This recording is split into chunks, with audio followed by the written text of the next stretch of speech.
Hello friends, Patrick here. Welcome back to the shop. I'm making this video as something of a 2023 wrap-up and 2024 look forward, since I've got a lot of content in the works that may or may not come to fruition until the new year.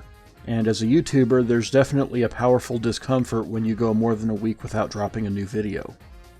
This has been the cause of a great deal of anxiety in me over the last little while, since things really slowed to a trickle when I started work on the first installment of Digital Akiba. Thankfully, I'm still planning on making those a rare occurrence, but the response has been positive enough that I want to keep doing them. I just need to find a way to make it happen without throwing a wrench into everything else going on with the channel when I do. In a broad sense, both 2022 and 2023 were huge years for the channel, as 2022 marked my return to YouTube altogether with the kind of content I initially started with, and 2023 saw the channel finally realize a distinctive identity as Little Akiba Games. The latter was not as smooth a transition as I would have liked, and I predictably lost some subscribers in the process, so I just want to take a moment to thank all of you who have stuck with me through the whole thing. I also have to thank my good friend Mr. Sujano, who gave the channel a shout out and caused a huge influx of new subscribers on the heels of the rebrand. Go check him out for all of your emulation needs, at least if you aren't one of the nearly 20% of my subscribers that he brought here, and therefore already know about him. I'll definitely be bringing him up more on the channel as I start talking more about emulation, which is planned to be a huge content focus in the new year. So because I've been dragging my feet so much on getting content out, I wanted to take a moment to pull the curtain back a little and talk about what I've got in the pipeline. Some of this might make it out before the new year, but it'll likely be the following week. The most immediate video is another PC Engine piece for people who just bought the newly launched Analog Duo and have no idea what games to check out. The holdup on this one has just been the sheer scope of what there is to cover, because the list of games I'll be recommending, or at least mentioning, is absolutely immense. I am really excited for anyone out there who is just discovering this system and this library, because it's such a deep library packed with underappreciated and underexposed games of the late 80s and early 90s that you're sure to find plenty to love about it, and if you need the guidance, I look forward to providing it. Following up on that is what I'm planning as the last item in this PC Engine / TurboGrafx 16 series on the channel, and that's a more general perspective on what I think of it as a platform, both historically and as a complete body of work.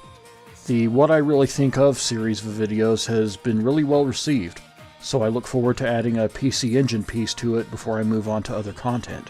I've always got a lot to say about the physical versus digital debate, and Best Buy and Walmart have poised themselves to be central figures on the issue in 2024. All indications are that we're set to lose them as places to buy our games next year, but there's a lot about this development that just doesn't add up for me or necessarily make sense for them, and I'll go into further detail on that soon.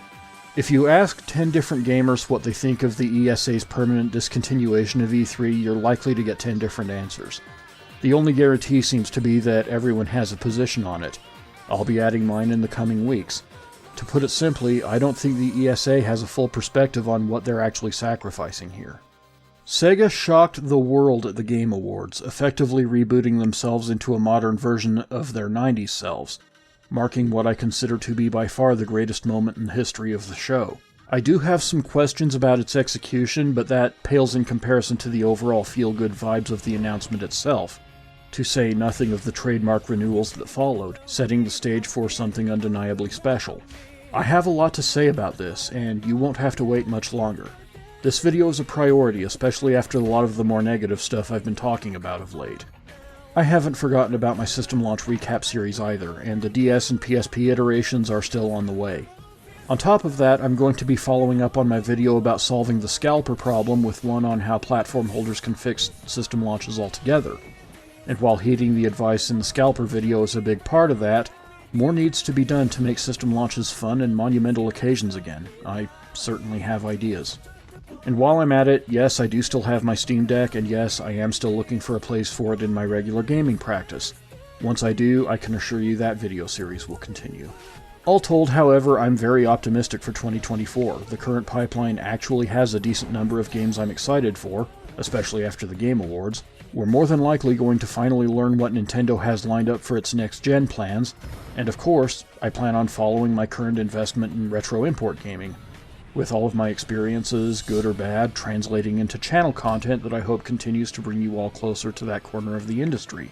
I've also finally sat down and started working with Duolingo, which has already improved my understanding of Japanese while also surprising me at how good my vocabulary already was when put up against actual quizzes. So I may be following up on that katakana video at some point after all. Finally, I want to extend special thanks to Thaddeus Silva, Eddie Lyon, and Lunar Princess for their contributions to the channel and its identity in the past year. Everything they've contributed has been a huge improvement over me just droning on over random gaming footage or news articles, and helped give the channel far more of a personality than I alone ever could. One additional shout out goes to RookX8, another good friend of mine and an outstanding Street Fighter VI content creator, who I've been doing some production work for on the side, which has made me a better video producer all around. Check him out, especially if you're a Ken player. He's got your tech. That's all for now. Honestly, this stream of consciousness has been brought to you by my dislike of long periods of radio silence and the innate need to let you all know I'm still alive and working on bringing you content. I appreciate all of you who are still here sticking with me as the SP Patrick channel has become Little Akiba Games. I hope you all enjoy your holidays, and I look forward to seeing you back here at the shop soon.